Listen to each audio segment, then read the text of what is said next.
Happy presentation.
जनिताई जनिताई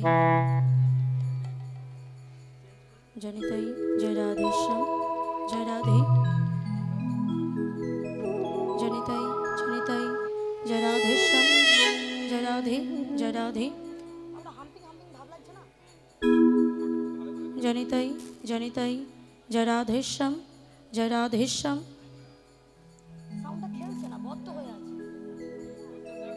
जनिताई जनिताई जय राधेश्याम जय राधेश्याम हरे कृष्ण जनिताई जय राधेश्याम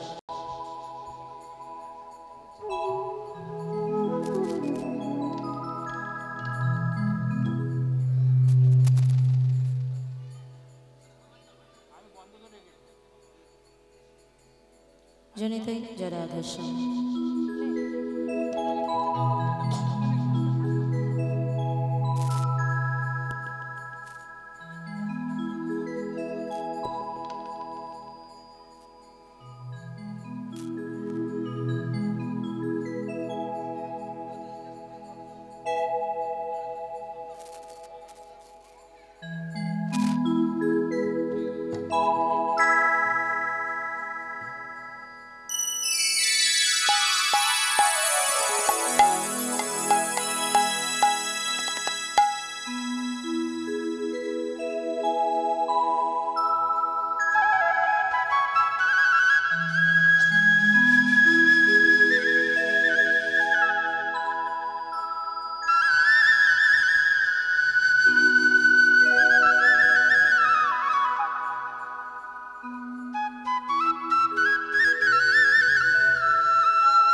जगत प्रिय करो करुणा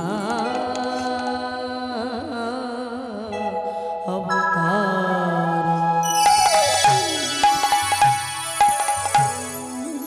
ओ चलो बरण गौरवर दिया विलसित निरवधि भाव विदे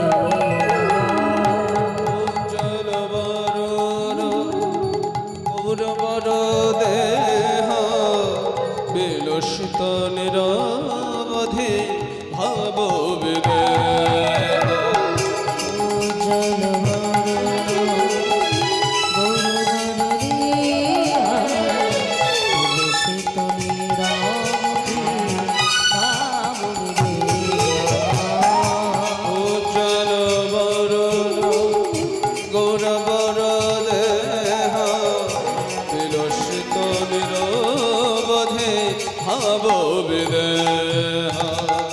त्रिभुवन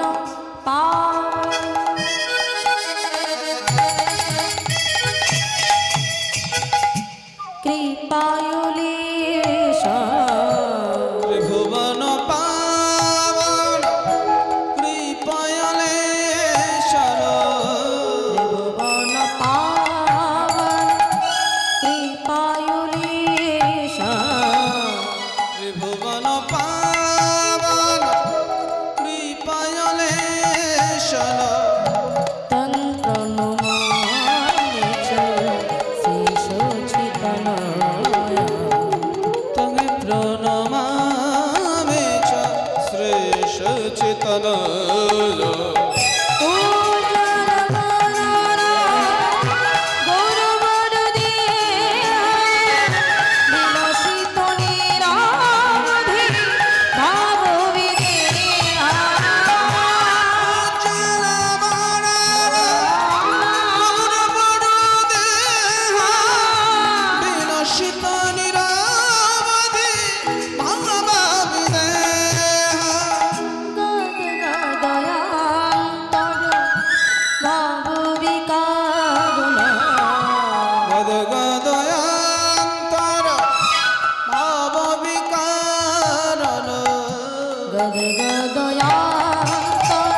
परित्राणाय साधूनां विनाशाय च दुष्कृतं धर्मसंस्थापनार्थाय सम्भवामि युगे युगे या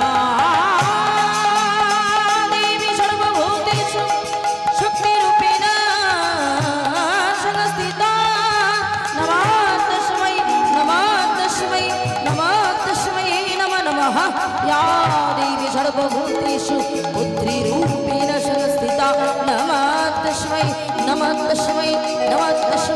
नमः या देवी सर्वभूतेषु मातृरूपेण संस्थिता नमः तस्मै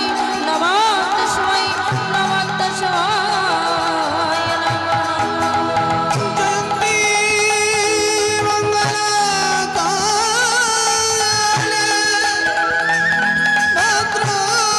भद्रकाली कपाले दुर्गा शिवा खमाधात्री स्वाहा सुधा नमोस्तु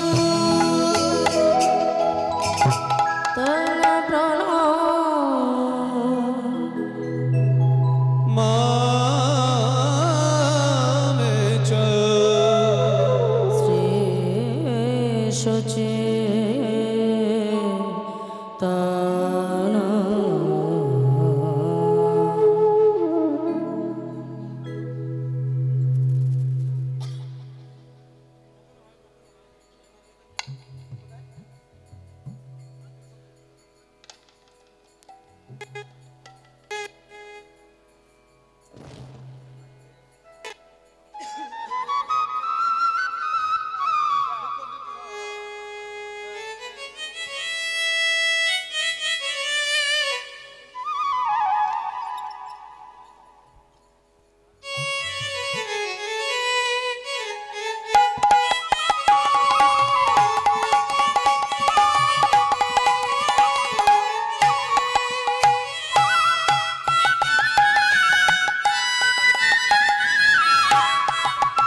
जनितै जय राधे श्याम जय राधे जय राधे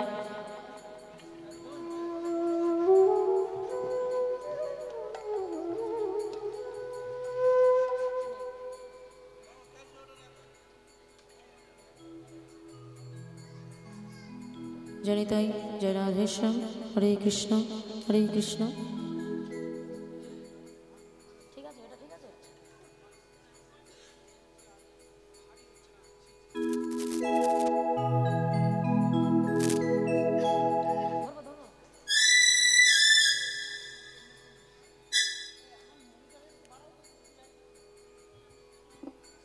जनिताई जय राधे श्याम हरे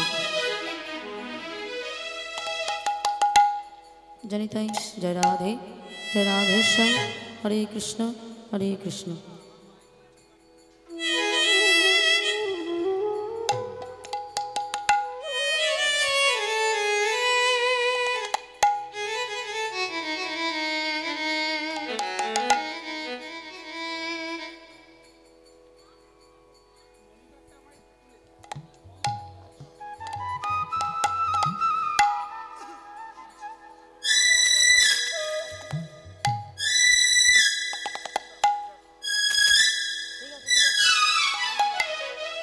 জনিতাই জরাধেশ্বম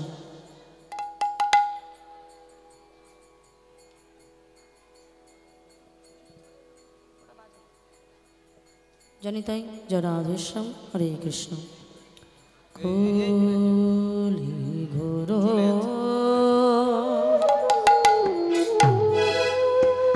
কলি ঘোর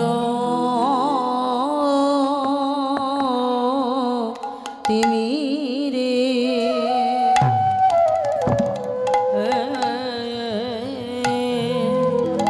তিমি রে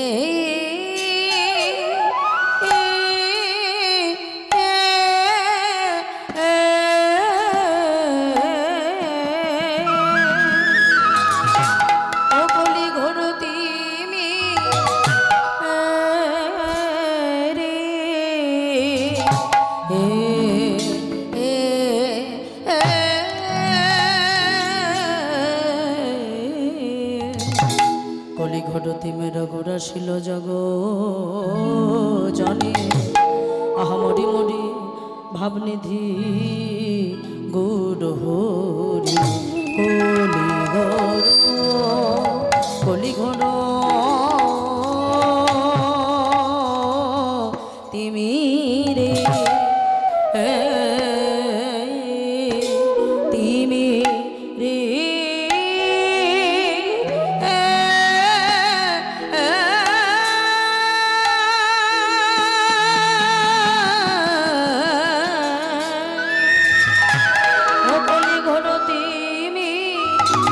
আজ কি না ভাবি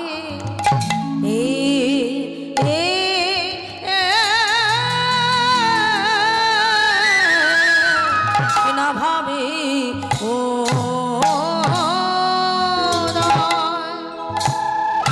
হলো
আহামরি আরে মরিয়া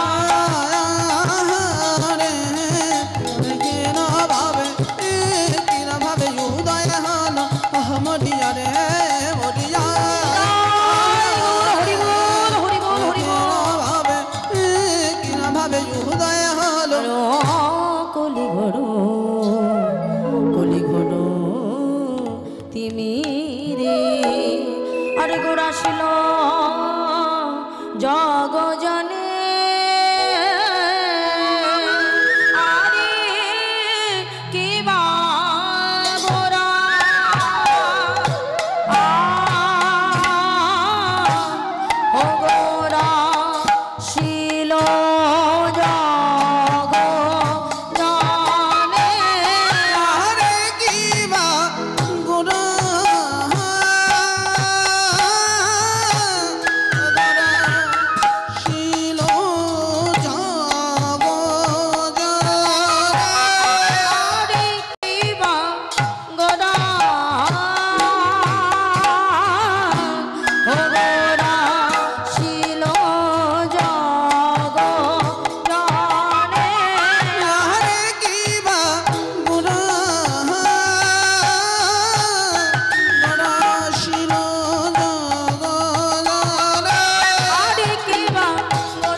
গোরাশিল জগজনে ও কলি ঘোর তিমি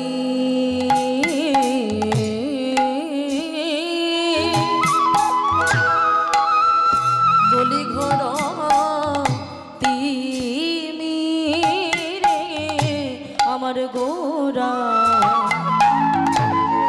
আহা গোরাশিল জগজনে ওই কলি ঘর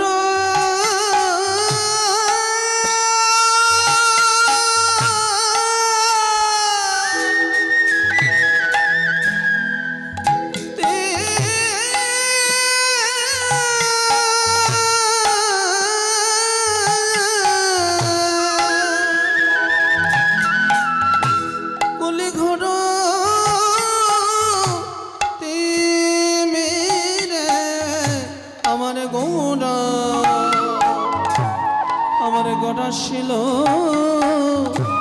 জগজনে ধর্ম ধর্ম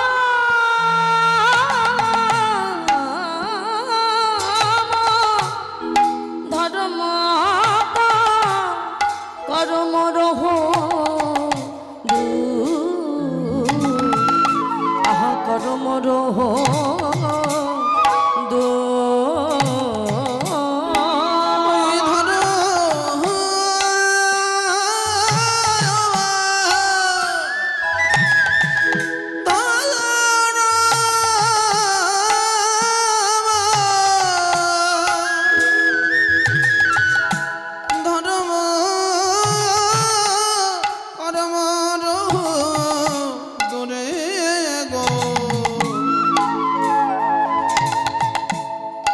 কর্মর দূরে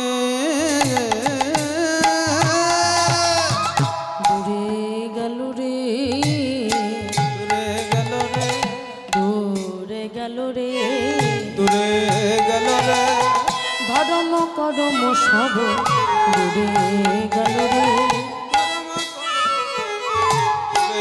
গেল রে বলে রে জাতি কুল মান সব দূরে গেল রে জাতি কুল মান সব দূরে গেল রে না আর যেতে দেবে না আর যেতে দেবে না না আর যেতে দেবে না আর যেতে দেবে না আমার সচির নন্দন গৌর হরি আর যেতে দেবে না নন্দন গৌর হরি আর যেতে দেবে না আমার পতিত পাবন গৌর হরি আর যেতে দেবে না পাবন গৌর হরি আর যেতে দেবে না তাই গোড়া এসেছে বলো ধরে হরি বল হরি এসেছে তাই গোড়া এসেছে তাই গোড়া এসেছে বলি জীবন উদ্ধারিতে তাই গোড়া এসেছে হরি বল ধরি জীবী উদ্ধারিতে তাই গোড়া এসেছে ভক্ত বৃন্দ উদ্ধারিতে তাই গোড়া এসেছে ভক্ত বৃন্দ উদ্ধারিতে তাই গোড়া এসেছে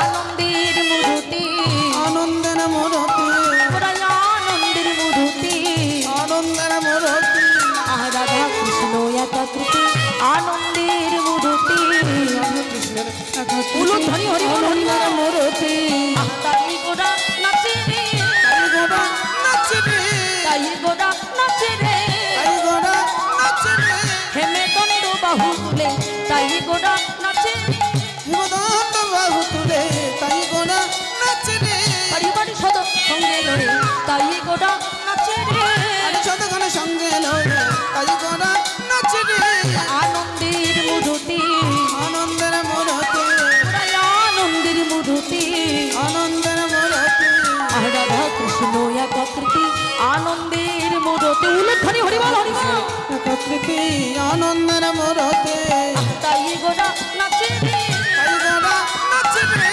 তাই গোড়া নাচে রে তাই গোড়া নাচে রে হেমে দণ্ড বাহু তুলে তাই গোড়া নাচে রে হিমদন্ত বাহু আবার হরি হরি হরি বলে হেমে দণ্ড বাহু তাই গৌর হরি বল হরি বল হরি হরি হরি বলে হেমদণ্ড বাহু হরি হরি হরি বলে হেমদণ্ড তাই গোড়া নাচে রে ধর্ম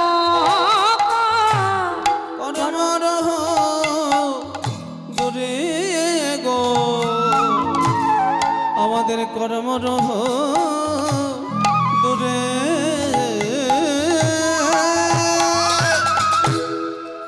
জনিতাই জয় রাধেশ্যাম।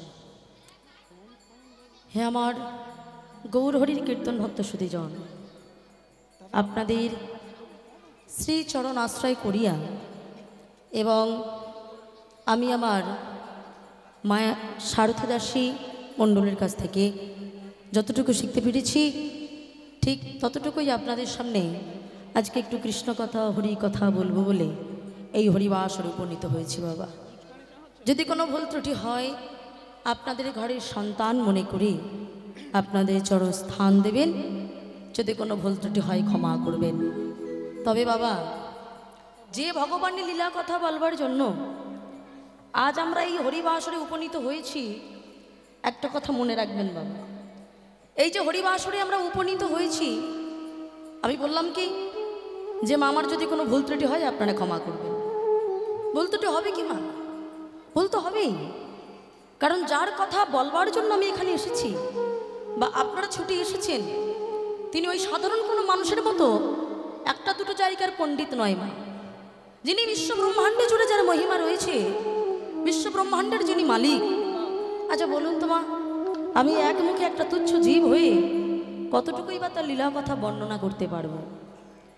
সেটা কোনো দিন সম্ভব নয় বাবা। তবে হ্যাঁ, তবু আমরা বলতে পারি কেন? তার কারণ হলো এটাই মা, বলে কোনো জন্মের নিশ্চয়ই আমার একটা সুকৃতি ছিল মা। হ্যাঁ, কোনো জন্মের একটা সুকৃতি ছিল বলে তবে এই জায়গায় দাঁড়িয়ে আপনাদের সামনে দুটো কৃষ্ণ কথা বলবার সৌভাগ্য হয়েছে বা সাহস হয়েছে। সৌভাগ্য হলো সেটা, আর সাহসটা কি করে পেলাম? আপনাদের মতো সকল সাধুগুরু বৈষ্ণবের কৃপা ছাড়া এই হরিবাসরে দাঁড়িয়ে আমি কেন, কোনো কীর্তনিয়ায় কোনোদিন কোনো কীর্তন গাইতে পারবে না বাবা। যদি বলেন তাহলে বাবা যত কীর্তনিয়া আসরে ওঠে আমাদের কৃপা না থাকলে তারা গাইতে পারবে না, তার মানে তারা কি মুখস্থ করে আসে না? বাবা, মুখস্থ করে মুখস্থ বিদ্যা বলা যায়। ও মায়েরা, মুখস্থ করে একটা গল্প শোনানো যায়, কিন্তু অনুরাগ দিয়ে বিরহ দিয়ে কিন্তু কীর্তন করা যায় না। কেন না, কীর্তন করতে গেলে অবশ্যই সকল সাধুগুরু বৈষ্ণবের কৃপার প্রয়োজন হয়, তবেই সে ভগবত কৃপা লাভ করতে পারে আর তবেই সে ভগবানের সান্নিধ্য পেতে পারে। এবার প্রশ্ন হলো, আমরা যে হরিবাসরে এসেছি, এই যে হরিবাসর আমার দাদা ভাইরা কি বাবুরা মিলে যে দিয়েছেন, আমি এসে শুনেছি, একটু জিজ্ঞাসা করেছিলাম যে এই হরিবাসরটা কতদিনকার। একজন দাদা ভাই উত্তর দিলেন যে হরিবাসর কতদিনের সেটা আমরা বলতে পারবো না, মানে এতদিন ধরে চলছে আর কি, অনেক বছর বছরের হরিবাসর। আমি এইটুকু বলেছিলাম, এই যে ঐতিহ্যটা আপনারা গ্রাম প্রতিবেশী সবাই যে বাঁচিয়ে রেখেছেন, নিজেদের ভালোটা বোঝেন তাই আপনারা বাঁচিয়ে রেখেছেন বাবা। এইভাবে ঐতিহ্যটাকে ধরে রাখবেন। কেন এই যে হরিবাসরটা দেওয়া হয়েছে, আর আপনারা যে হরিনাম শুনতে এসেছেন ও মাইরা, একটা লাভে কিন্তু এসেছেন। যারা হরিবাসর দিয়েছেন ওনাদের একটা লাভ আছে, আর যারা হরিনাম শুনতে এসেছেন আপনাদের একটা লাভ আছে। মায়েরা, কথাটা শুনতে খারাপ হলেও কিন্তু কথাটা এটাই সত্যি, বিনা লাভে কেউ তুলোও বয় না। কি মা, বয় না কি? বিনা লাভে কেউ তুলোও বয় না। তাহলে এই যে হরিবাসরে আমরা এসেছি আমাদের একটা লাভের জন্য। লাভটা কি? আমরা যে গোবিন্দেরই কৃপা পাবো, এটাই হলো আমাদের সত্যিকারের লাভ। হ্যাঁ, আমরা যে গোবিন্দের পথটা পাবো অনেক দূরের, আর সেই পথে যেতে গেলে একটু সময় থাকতে থাকতে বার হতে হয়। তাই কিন্তু সময় থাকতে থাকতে আমরাও কিন্তু বেরিয়ে পড়েছি তার সান্নিধ্য পাওয়ার জন্য। আপনারা কীর্তন শুনতে আসেন কেন? এখন তো ইউটিউব হয়েছে বাবা। হ্যাঁ, এই যে সামনেই চ্যানেল আছে আমার এই দাদা ভাইদের, তো এই যে আপনারা কীর্তন তো ইউটিউবেও শুনতে পারেন শুধুমাত্র। বলে শুধুমাত্র ফোনে শুনলাম তাতে হয়তো হালকা একটু অনুভূতি হলো, কিন্তু হরিবাসরে বাসরে গিয়ে কীর্তন শোনার আনন্দটাই আলাদা। কেন? আমার এই বাবারা জানেন, যারা বহুদিন ধরেই কীর্তন শুনে শুনে ঘুরে বেড়াচ্ছেন, যত জায়গায় হরিবাসর হয় আপনারা চলে যান। কেন? বলে এই হরিবাসরে গেলে আমরা কত সাধুগুরু বৈষ্ণবের কৃপায় একসাথে পাই। কেন না, ভগবানকে পেতে গেলে তিনটি জিনিস খুব ভাবে প্রয়োজন। সেটা শাস্ত্রে বলছে, ভক্তপদ ধূলি, ভক্তপদ ধৌত জল আর ভক্তের ভুক্ত অবশেষ। ও মাইরা, এই তিনটে জিনিস থাকলে তোমরা ভগবানকে পেয়ে যাবে। কি কি? ভক্তপদ ধুলি, ভক্তপদ ধৌত জল আর ভক্তের ভুক্ত অবশেষ। তবে প্রথমটা কিন্তু তোমরা এখন আশ্রয় করে বসে আছো মা। কি বলো তো? ভক্তপদ ধুলি, তাই নয় মায়েরা? আপনি একটা কথা ভাবুন তো মা, এই যে এখানে এতজন সাধুগুরু বৈষ্ণব বসে আছে, আচ্ছা সবার কাছে গিয়ে জনে জনে প্রণাম করা কি সম্ভব? ও মায়েরা কি বলে? সবার পায়ে হাত দিয়ে জনে জনে প্রণাম করা সম্ভব? সম্ভব নয়। তাহলে কি করতে হবে? এই যে জায়গাটায় বসে আছেন, এখানে কত ভক্তের পদধূলি পড়ে আছে বলুন তো। এই জায়গাটা বসে তাড়াতাড়ি করে এই জায়গার মাটিটা বাবা একটু মাথায় দিয়ে নেবেন। হ্যাঁ, কেন জানেন? এই জায়গার মাটির অনেক গুণ আছে মা। কেন? ভক্তের পদধূলির যদি গুণ না থাকতো তাহলে কলিযুগের মহাপ্রভু তিনি এই ধুলায় পড়ে গড়াগড়ি দিতেন না মাগো। হ্যাঁ, সেখানে আমাদের মতো তুচ্ছ জীব আমরা ভাবছি আহা কোন মানুষের পায়ে ধুলো পড়ে আছে, আমরা কিনা এখানে ধুলো মাখবো? ধুলো মাখতে হবে। কেন? এখানে জনে জনে প্রণাম করা সম্ভব না হলেও এই জায়গাটা আপনি পেয়েছেন, আর আমি যে জায়গাটা দাঁড়িয়েছি, এই দুটো জায়গার অনেক গুরুত্ব আছে মা। ওই যে জায়গাটায় বসেছেন, ওইটাতে বসেছেন মানে আপনি কোনো জন্মে স্বীকৃতি করেছিলেন, তাই ভক্ত হয়ে আজ হরিবাসরে। কারণ ওইখানে যে বসেছিল মা কে জানো? স্বয়ং মহারাজ পরীক্ষিত, যিনি বসে কৃষ্ণ কথা শুনেছিলেন। আর যে জায়গাটা এখনো কৃপা করে আপনারা দিয়েছেন, এখানে বসে যিনি কৃষ্ণ কথা বলেছিলেন তিনি হলেন শুকদেব গোস্বামী। এই দুটো জায়গা পেতে গেলে অনেক সাহসের প্রয়োজন, অনেক সাহসের প্রয়োজন। তবে বাবা এই জায়গায় দুটো কৃষ্ণ কথা আস্বাদন করা আমাদের সবার পক্ষে সম্ভব। সেই সাহস আমরা পাবো কোথায়? সেই জন্য আমি কি করেছি বাবা, আপনাদের যেমন বললাম ওই জায়গাটা একটু প্রণাম করুন, তেমন আমিও কিন্তু এই জায়গাটা এসে একটু প্রণাম করেছি। এই জায়গাটাকে সম্মানে জানিয়েছি, তারপরে আপনাদের দিকে প্রণাম করেছি। কারণ আপনাদেরও কৃপার প্রচুর প্রয়োজন বাবা, অনেক প্রয়োজন। সাধুগুরু বৈষ্ণবের কৃপা ছাড়া কোনো দিনে গোবিন্দের আরাধনা হয় না, তার সান্নিধ্য খুঁজে পাওয়া যাবে না। তাহলে তিনটি জিনিস কি বললাম? ভক্তপদ ধুলি, ভক্তপদ ধৌত জল, ভক্তের ভক্ত অবশেষ তিন মহাবল। ভক্তের চরণ ধুলি, তাতেই মোর স্নান কেলি, তর্পণ মোর বৈষ্ণবের নাম। বিচার করিয়া মনে ভক্তিরস আস্বাদনে, মধ্যস্থ ভাগবত পুরাণ। শুধু তাই নয় মায়েরা, বলে শোনো, তুমি যদি মহান ব্যক্তি হয়ে থাকো তাহলে তুমি মাথাটা নিচু করতে জানো। কেন? ও মায়েরা, মাথা নিচু করলে কি হবে? আস্তে আস্তে ধীরে ধীরে বসুন, ধীরে ধীরে। কথাই বলে যদি পেতে চাও কিছু তবে আগে হও নিচু। মায়েরা কি বললো কথাটা? যদি পেতে চাও কিছু তবে আগে হও নিচু। যদি তুমি কিছু না পেতে চাও তাহলে নিচু হওয়ার কোনো প্রয়োজন নেই। আর যদি মনে করো কিছু পেতে চাও তাহলে তোমাকে আগে নিচু হতে হবে। কেন? বলে উন্নত উচ্চ শিরোপরে যদি চাও উঠি বাড়ি অগ্রে করো তার মূল আলিঙ্গন। যেমন আমি বলি মায়েরা, ধরুন একটা গাছের আমি উপরে উঠবো, ও মা, তো উপরে উঠতে গেলে কি করতে হবে গো? লাভ দিয়ে তো আর ওঠা যাবে না, আগে গোড়াটাকে ধরতে হবে, তাই না? তাহলে তোমাকে আগে নিচু হতে হবে।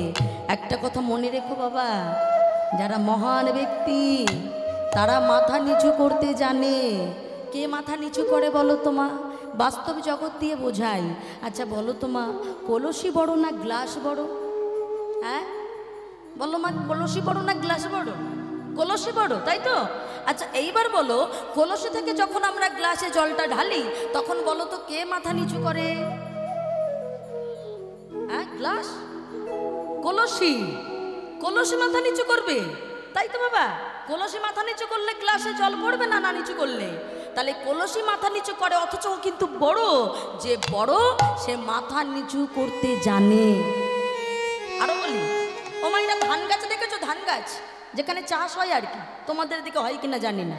এই যে ধান গাছ দেখবে, ভালো করে লক্ষ্য করবে মাইরা, দেখবে যে ধান গাছটা বড় হয়, দেখবে যে গাছগুলোর ভিতরে মানে শস্য থাকে, মানে ফল থাকে, সেইগুলোর অবস্থা কেমন? ও মাইরা, নিচুর দিকে না উপরের দিকে? মাথাটা নিচুর দিকে, মানে ফলের ভারে মাথাটা নিচু হয়ে গেছে।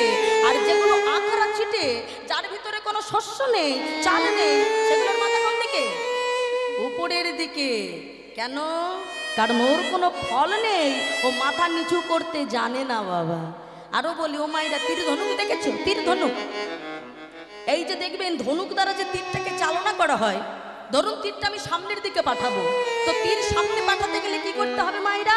আগে পিছন দিকে কিন্তু টানতে হবে, তাই না? যত পিছনে টানতে পারবে তত সামনে যাবে, আর যদি অল্প টানো তাহলে অল্প সামনে যাবে। কথাই বলে, যদি পেতে চাও কিছু তবে আগে হও নিচু। একটা কথা মনে রেখো মা, এই নিচুটা হতে জানলে শুধু তুমি ভগবানকে পাবে তা নয়, এই বাস্তব জগতে বাঁচতে গেলে আমাদের অনেক লড়াই করে বাঁচতে হয়, কি গো মা, তাই তো? সেই রকম একটা জায়গা থেকেও তুমি অনেক মহৎ মহৎ কার্য তুমি সিদ্ধি লাভ করতে পারবে। তার প্রমাণ মহাভারতের যুধিষ্ঠির দিয়ে গেছে বাবা। হ্যাঁ, তার প্রমাণ মহাভারতের যুধিষ্ঠির দিয়ে গেছে। মহাভারতের যুধিষ্ঠির কি প্রমাণ দিল বাবা? মহাভারতের যুধিষ্ঠির প্রমাণ দিল যে নিচু হতে জানলে তুমি কি মহৎ কার্য তুমি সিদ্ধি লাভ করতে পারবে। ভালো করে মন দিয়ে শোনো মা। এখন কুরুক্ষেত্রের যুদ্ধের মাত্র আর 2 দিন বাকি, আর ঠিক সেই সময় মায়েরা গান্ধারীর কাছে গিয়েছে, মানে জেঠিমার কাছে। যুধিষ্ঠিরের জেঠিমা তো গান্ধারী, তার গান্ধারী হলো দুর্যোধনের মা, দুর্যোধনের মা। এখন বাবা যেহেতু শত্রুপক্ষ, আর গান্ধারী কি করেছে জানো না? সেই সময় সবেমাত্র ওই তুলসী তলায় প্রদীপটা জ্বালিয়ে, সন্ধ্যাবেলায় আমার মায়েরা যেটা করে আর কি, তুলসী তলায় প্রদীপটা জ্বালিয়ে আর ধীরে ধীরে আস্তে ধীরে ধীরে বাবা ওই 1 পা 2 পা করে ঘরের দিকে যাচ্ছে। চন্দন দেবেন দেন, কিন্তু ধীরে ধীরে আস্তে আস্তে কথা হয়ে যাচ্ছে বাবা। এখন ঠিক সেই সময় বাবা যখন ওই 1 পা 2 পা করে তুলসী তলায় প্রদীপটা জ্বালিয়ে চলে যাচ্ছে, আর এমন সময় যুধিষ্ঠির এসে ডাকছে, জেঠিমা, ও জেঠিমা, কে কে এসেছিস? ও যুধিষ্ঠির, কেন এসেছিস? কি কারণে? ও মায়েরা, রাগ তো হবেই, যেহেতু শত্রুপক্ষ, রাগ তো হবেই, যেহেতু নিজের ছেলে দুর্যোধনের সাথে ওই যুধিষ্ঠিরের যুদ্ধ হবে। বলে বসলো, কেন এসেছিস আমার কাছে? এই যুদ্ধের মাত্র 2 দিন বাকি, এখন তোরা হলি আমার শত্রু আর আমিও হলাম তোদের শত্রু, তাহলে শত্রু হয়ে মাত্র যুদ্ধের 2 দিন বাকি আমার কাছে কেন এসেছিস? ও মা উত্তরটা দিচ্ছে, মন দিয়ে শোনো। যুধিষ্ঠির বলে বসলো, জেঠিমা, এসেছি যখন নিশ্চয়ই কিছু চাইতে এসেছি। ও জেঠিমা, তুমি একটু এই তুলসী তলায় এসে দাঁড়াও না, আমি তোমার কাছে একটা জিনিস চাইব। জিনিস? কি জিনিস চাইবি?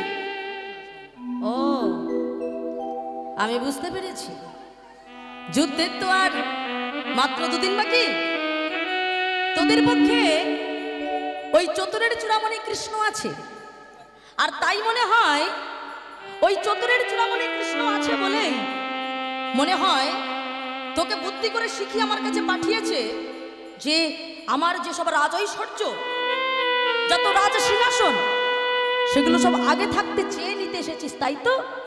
তার কারণ তোরা তো যুদ্ধে পারবি না, তোরা যুদ্ধে পারবি না, কারণ তোদের পক্ষে তো কোনো সৈন্য সামন্ত নেই, তোরা পারবি কি করে? ও মায়েরা, যুধিষ্ঠির বলে বসলো, জেঠিমা গো, একটা কথা বলবো? আমি তোমার কাছে কি চাই না চাই দেখা